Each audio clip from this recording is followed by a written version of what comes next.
Assalamualaikum warahmatullahi wabarakatuh. Sebelumnya perkenalkan, nama saya Indrali Junaidi dari kelas 5D Public Relation.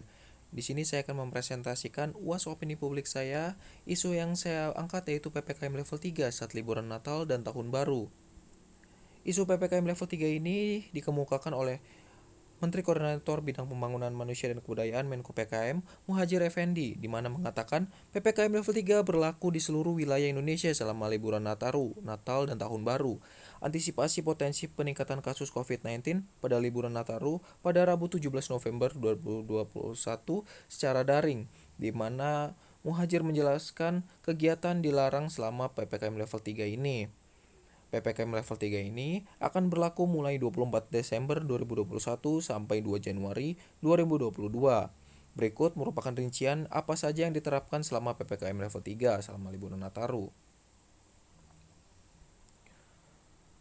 Isu PPKM level 3 ini, namun pemerintah membatalkan keputusan penerapan PPKM level 3 pada periode Natal dan Tahun Baru secara merata pada semua daerah di Indonesia.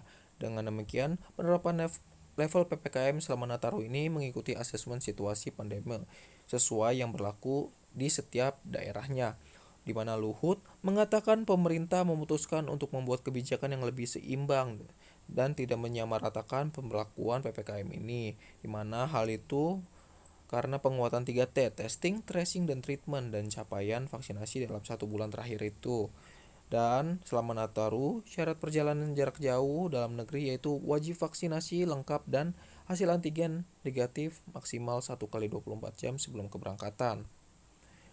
Proses pembentukan opini publiknya, saya mengambil proses pembentukan opini publik menurut Erikson, Lutberg, dan Tedin, di mana terdapat 4 tahap.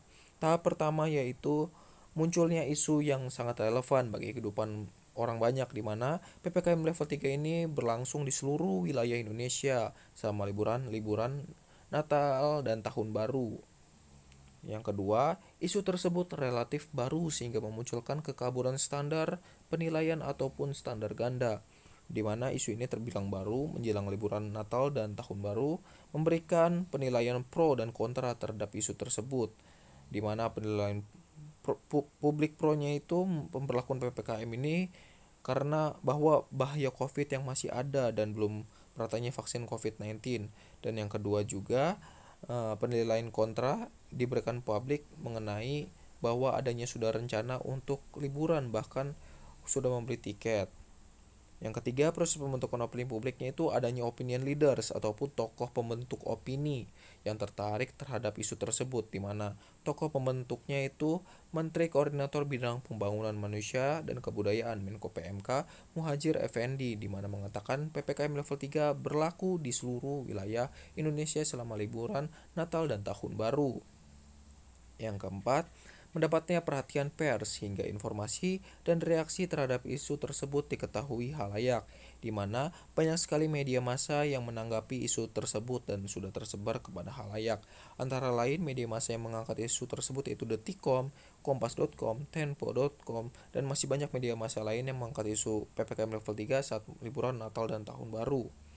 Nah, lalu opinion leader. Apa sih opinion leader? Opinion leader merupakan seseorang yang pakar dalam suatu industri ataupun memiliki pandangan terpercaya luas sehingga hasilnya mereka dapat mempengaruhi opinion publik, di mana opinion leaders pada isu tersebut yaitu Menko PMK Muhajir Effendi.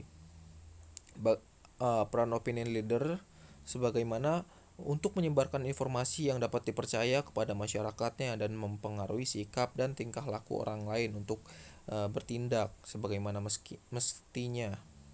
Nah, lalu propaganda. Apa sih itu propaganda? Propaganda itu rangkaian pesan yang bertujuan untuk mempengaruhi perilaku masyarakat atau sekelompok orang. Teknik propaganda yang efektif membangun opini publik dalam isu tersebut yaitu yang pertama plain folk, yaitu penempatan diri sebagai bagian dari masyarakat.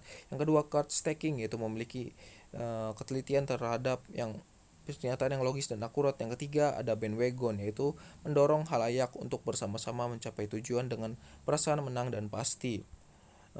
Sekian dari saya, kurang lebihnya mohon maaf. Wabillahi taufik walhidayah. Wassalamualaikum warahmatullahi wabarakatuh.